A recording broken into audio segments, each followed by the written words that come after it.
Welcome to KBS World Radio. You're now tuned in to Korea 24's Korea Book Club, where we explore the world of Korean literature. This is our weekend replay edition, playing back our book segment from Wednesday's show. We hope you enjoy it. I'm your host, Kwon Jang-woo.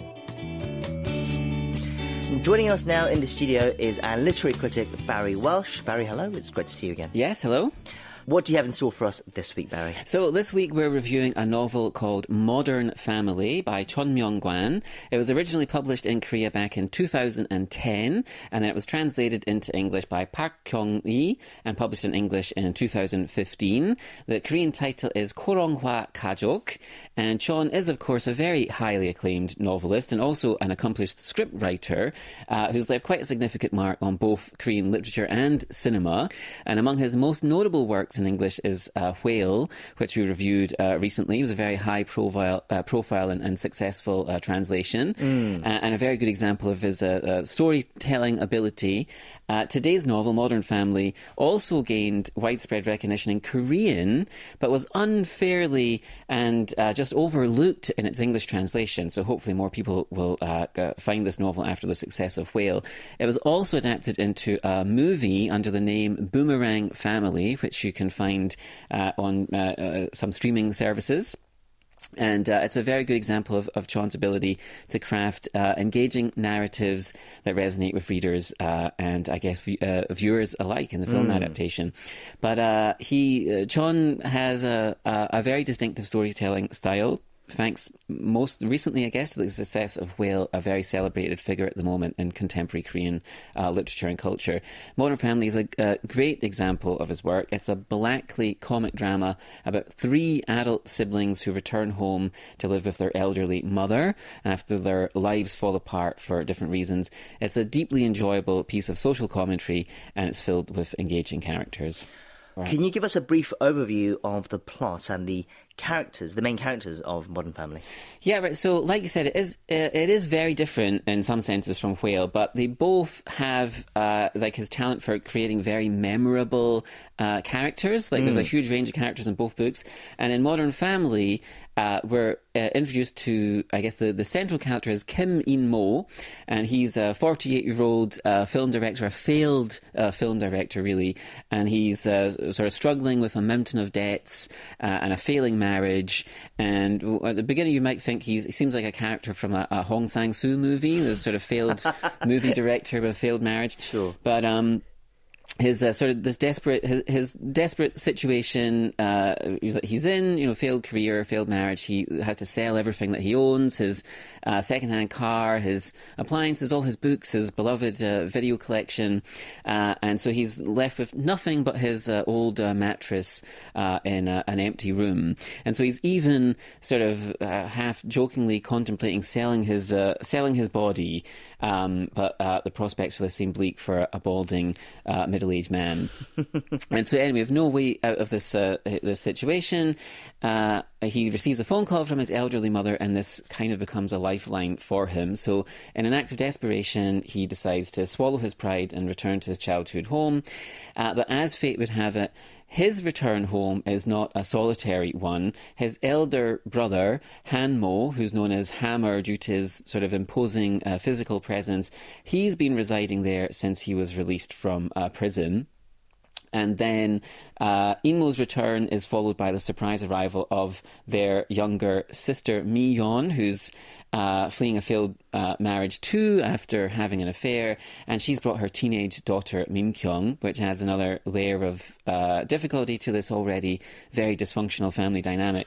And so with this sort of set at the beginning of summer, they have this sort of long hot summer ahead of them. They're stuck in this tiny apartment with Hammer's questionable personal hygiene, and tension seems like they're destined to sort of flare up. And so this, the old saying of blood is thicker than water is put to the test as they grapple with their strained family and sibling bonds. Right, that sets up the main characters then. Three adult siblings, one mother and one teenage daughter, all living together under one household ahead of a blistering summer. How did the characters then evolve throughout the story? Right, so that setup, it's a great setup for a story, and obviously mirrors things that have happened in the real world with people having to move back home with parents when they're struggling financially. And it's In-mo who does lead us through this story. So it's narrated in the first person by In-mo. And so we follow most of the events mainly through his perspective. And so we see the other characters, his brother, his sister, his mother, initially through his eyes. So how we see them is influenced by his perception of them. And so at the beginning, Han-mo, he seems like this grotesque, unpleasant person. And we think, he just, he's a criminal, he's a crook. And so we sort of believe what In-mo thinks about him. But then as the story goes on, we see that Hammer might actually be a bit of a different person, and In-mo begins to reveal his own shortcomings and flaws, and we sort of go through this process of reevaluating our judgments of these characters. And these other characters, the sister, the brother, In-mo's quite hostile to them, and he's jaded in the way he thinks about them. And these characters eventually surprise us with their warmth and their humanity and their love for their brother and for one another. And we realise that these characters, they might have sacrificed themselves in their own education because In-mo had such high aspirations, right? He was dreaming of being a film director, and he still dreams of making another movie. And so they might have sacrificed their own lives just to help In-mo. And so anyway, as the story progresses, sort of more of the family secrets are unveiled, more information about their past emerges, and our perceptions of our ungrateful narrator and the other characters undergo a radical shift and transformation. I see. So it's quite the journey that the protagonist and the family go on then. Yeah. But clearly we can already get a sense, I think, of the unique blend of humour and the difficult family drama that the writer takes us through quite effectively. How does it stand out then amongst other modern Korean literature? Okay, so like Whale, that was something that I really love about about Cheon's books that have been translated so far, is that they stand out because they have this unique blend of humour and dark drama or dark family drama, dark intergenerational drama, which both Whale and Modern Family have. A lot of the books that we review, they often explore quite dark themes of maybe government abuse or workers being exploited or intergenerational struggle or historical struggles. But Modern Family is taking a slightly different route. It's looking at the lives of ordinary people, if we can say that. So you've got gangsters and bitter old ladies and teenagers with bad attitudes and so on. And so in a way, it's not really the usual serious literary fare that we sometimes review, and that is refreshing in a way.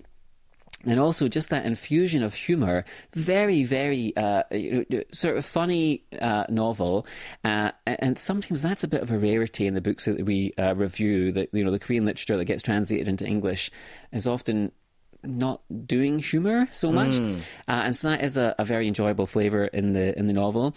And at times it made me think of British TV shows like Only Fools and Horses or Shameless or the books of Roddy Doyle, right? It has that sort of dysfunctional family, sort of working class kind of humour in it. And that sort of humour adds a very engaging and accessible layer to the story, and I think that makes it more relatable and enjoyable, and definitely something that a wider audience would appreciate. Right, sounds like a big thumbs up from you then, Barry. So once again, that's Modern Family by Cheon Myeong-Kwan, translated by Park Kyoung-lee. And that was our pick for Korea Book Club this week. Barry, thank you for that recommendation, and we look forward to the next one. Take care. Okay, take care.